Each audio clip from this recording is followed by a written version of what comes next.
city has put a lot of money into bike lanes and bike infrastructure. Mhm. Some people don't understand it. They say, how could this have taken my space when there's nobody on it? So I think it's something that it will develop. It's a bit of an experiment, but it does allow people to get places much faster with no parking at the end.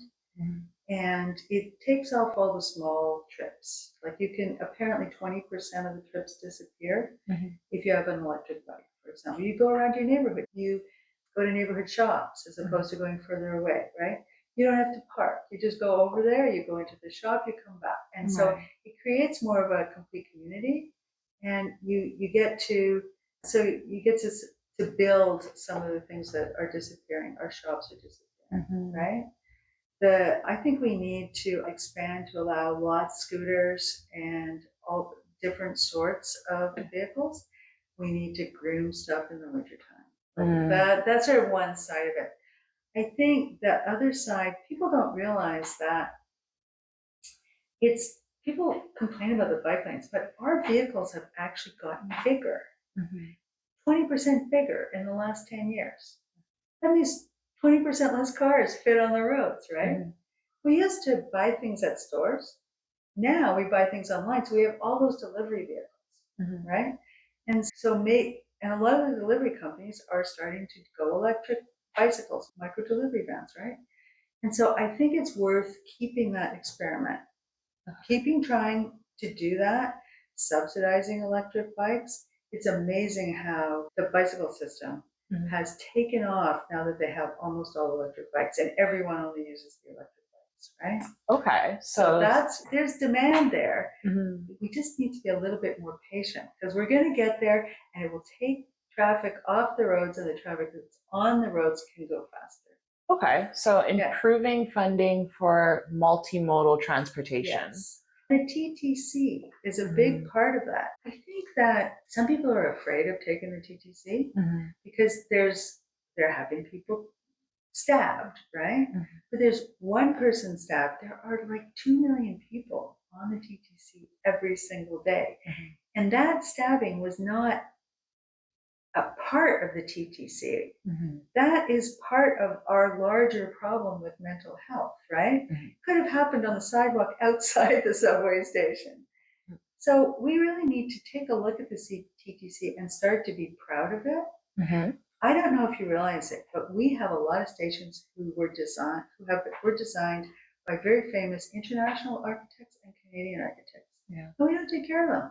Mm. It's putting money into public space is a sign of a developed society, right? Agree. And so we need to make sure that they're clean Mhm. and also respected, that those designs are respected, Mhm. and that we use it almost as a tourist thing, right? And that when we refurbish stations, we do the same thing. We upgrade them, we make them greater, nicer spaces to be in, greater places to be. Mhm. So I think those three things, we've got a shift to electric energy, small bicycles and scooters.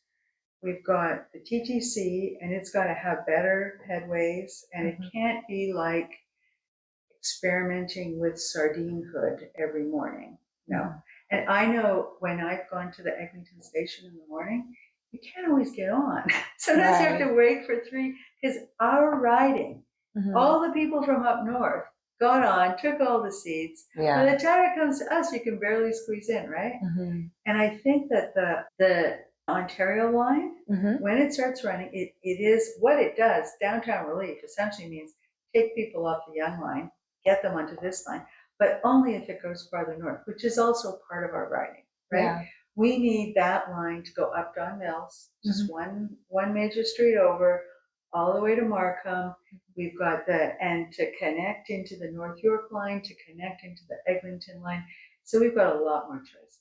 And we have to let that happen, Mhm. and we have to then make sure that people can live on those lines, right? Mhm. So that's really important. And I think it's particularly hard. Building subways, one thing I want to say, it's really hard on small business. Mhm.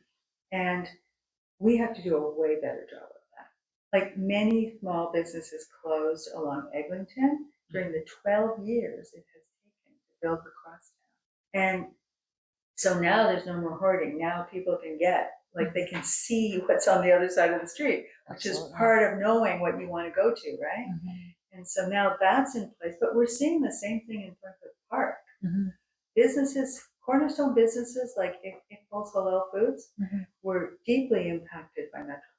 And yes, they're going to stay in the neighborhood. They've moved to a different spot, but the mismatch and just the timing and the approvals and everything, like he had to close down in that location where he was employing 200 people, right? Mhm. That whole thing, we can't let that happen either. Like, we have to pay attention to our businesses Mhm. and make sure that our processes for approving things move a lot more smoothly. Because it hurts Okay. us in ways we don't even see. Like, approvals are some invisible thing that only, like, architects and designers, we pull our hair out over. But they have real impacts for people. So just to recap, Yeah. smarter design and planning for roads as well as communities, Yeah. ensuring that electric vehicles can share the road equally and fairly, and then lastly, making sure that your ward gets connected to the rest of the city and the GTA. Yes. So advocacy to the province and the federal government to ensure that those transit lines get funded Yes. and Yes. communities get developed around them. Yes, exactly. Awesome. But the other thing I'd like to point out is that we have mismatches in our services. So because the city said in the 90s, we're going to build five tower zones, right? Mhm. Young and Egg was one of them. Yeah. And guess what? Yes, the city council has power, because guess what happened? Exactly what they designed for, right? Mhm. They said, we're going to have towers. Now we have this problem because there's no schools for those kids. There's kids in those towers and they're all crunched together, right? There's not enough schools, but we have other schools Mhm. that are not full. And at the same time, the city is collecting money Mhm. to pay for new schools and upgrade. And that money right now is sitting in reserve. We need, I know so many people in the ward are frustrated by where their kids go to school, Mhm. the busing, all of that kind of stuff, right? And so why are we collecting these development charges and putting them in a bank somewhere? Mhm. Instead of saying, okay, we're building a tower, we're putting a school in the base of that tower, right? Mhm. Why are we not using that money as we go? Yeah. It's not that the city is not saving for its retirement, right? Mhm. The city gets money, it should be spending it on us. Absolutely. Yeah. It sounds like there needs to be a climate change at City Hall. Yes. So that Yes. being said, Yes. our last question that we're going to go through is, as we think of environmental climate change, the impact that it has on not even future generations, but Yeah. current generations, what would you do as a counselor in a city like Toronto to begin addressing issues of climate change like flooding, the heat dome that we have due to our concrete use? There's so many little barriers baked into the design of our city that are keeping us from achieving our climate goals. How do you see your role as being essential to this change? First off, we have to tell people how much it costs, because I think it's a lot less than they think. And I'm a volunteer at a nonprofit who actually quantified that. And one of the things we discovered is that all we have to do is get off gas. We have to get the gas appliances out of our buildings. And the best time to do that, the cheapest time for homeowners and landlords and everybody else, is when something dies. Because they already have to pay for it, so they just pay for a little bit more. Right. And they stabilize their costs, because for some reason, because natural gas companies are running a disinformation campaign, honestly. When things like the invasion of Ukraine, gas prices shot up, and we subsidize gas prices. And if we stop doing that and recognize that we make electricity in Ontario, and we can make more and we can make clean electricity, that's where we have to go for cost savings, for affordability, and for climate change. All of those things come together. And so we need, interesting, I was reading something that Jack Layton wrote in 1993. And it was very interesting. He said, the cities don't have much control over the fossil fuel companies. They essentially attach themselves to higher levels of government. The way the cities can do this is on-demand management, to get people to stop using gas and to stop using oil. And this was like 30 years ago. Where are we now?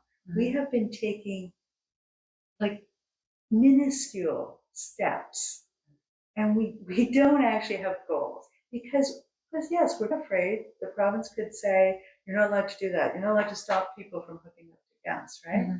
But let's not do their work for them. Let's say what's right and let them tell us, no, we don't want to do climate change, because we can start to make it easier for people to charge EVs when they live in houses and don't have garages, right? We can make it easier to put EV charging in garages. We can make it way easier to get electric bikes. We can, like, all of that kind of stuff that switches us into the right place. Toronto has a major problem in that, one, the district heating system in downtown is gas fired.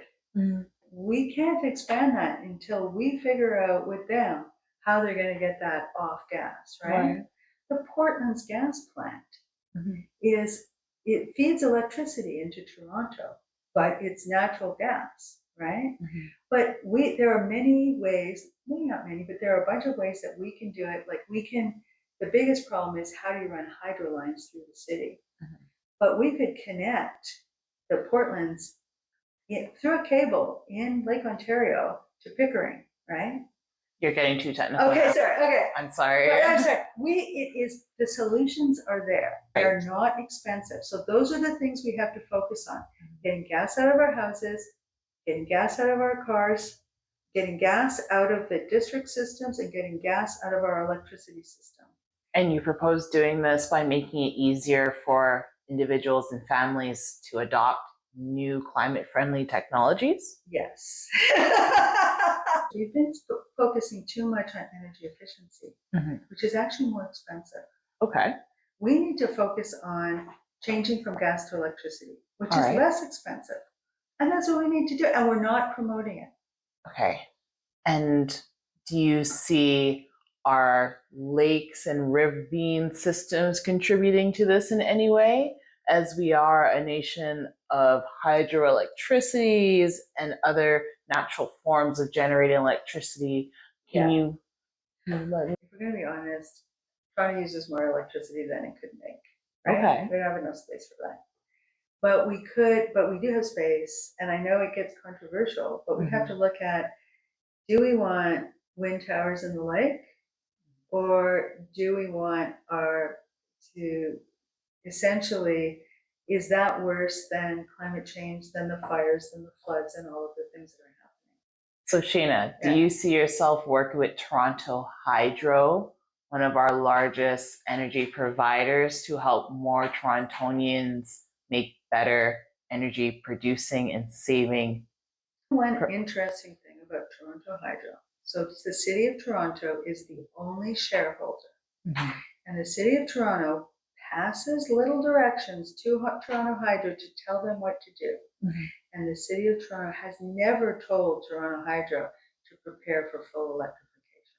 So will Sheena Sharp? Sheena Sharp will do that. Sheena Sharp will start by saying, Toronto Hydro, this is your mandate. Or you need to work with other people. Right. But that's one of the things that I would put on the table. How do we have this immense tool, this fantastic thing that we own called Toronto Hydro. And we need to get it focused in the direction of full electrification. It's only 15 years. 15 years is nothing. Most of the buildings that will be here in 15 years are here right now. We have to change those buildings. Two big things that we need to do. We need, using Toronto Hydro, which is something we all own, it's ours, right? We need to use it to make it possible to make better electric choices. Okay. We need to use it to make it possible for big buildings and small buildings to, when your equipment dies, when your furnace dies or your hot water dies, put in an electric boiler or an electric heat pump, right? Okay. Everyone's talking about heat pumps. Most of the engineers I know, they say they go to shows, The whole place, it's heat pumps all the time. That's because there's really interesting technology. Heat pumps have been around forever, but there's really interesting, cheaper technology coming down the pipe. And we need to be able to grab it and make it available to people in a way that they know how to do it. And right now it's so confusing. Like people say, how do I find a contractor? There are groups in the city who that's all they do, connect you to solid contractors, right? That's the kind of thing Toronto Hydro needs to do. Okay. To look at people who are trained to put these things in, to say, here's a bunch of good people who could do that. And that works for big buildings and small buildings. All right. And that's what will make it cheaper for us, right? And make us make this transition. Like we can make this transition to make our children's lives and our grandchildren's lives better, and we can afford it. Awesome. Like if we organize things properly, we can afford it. I agree. Energy is definitely one of those areas where I feel a lot of people want to make changes but are overwhelmed by the how do you do it? Yes. And as we're looking at climate friendly strategies, the flood was a really big issue that happened this summer where we were hit by back-to-back rainfall. And I'm just wondering, being so close to Don Valley, what do you think is the future of making Don Valley more climate friendly? I think the way in the big picture, and the city has been doing some of this, like disconnecting downspouts, just so that the water doesn't go into the system. The water goes into the ground, right? Trying to get as much water to stay on the site. That's really good for the environment. It regenerates that water table, right? So we need to do that. We also, like right now, there's a pipe practically coming through our neighborhood that's going from north of the city through Rosedale that bypasses the Don Valley. So it provides some relief. The other thing we have to do that is really important is get rid of the last sewers that are sewage and rainwater in the same pipe. Because that causes poop to go into Lake Ontario, right? And that's what fouls our beaches.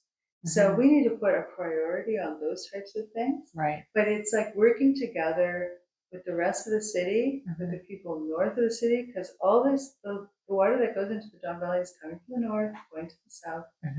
And I know there's organized community organizations like Don't Mess with the Don, right? Are busy taking out invasive species, but also just regenerating the land in the Don Valley as it passes in our ward. And so those types of things help to reduce the amount of water that's going south or slow it down, right? So we can participate in a larger effort that would make a difference. I agree. It's definitely important that we all come together with whatever piece of the puzzle we have to solve this climate change puzzle.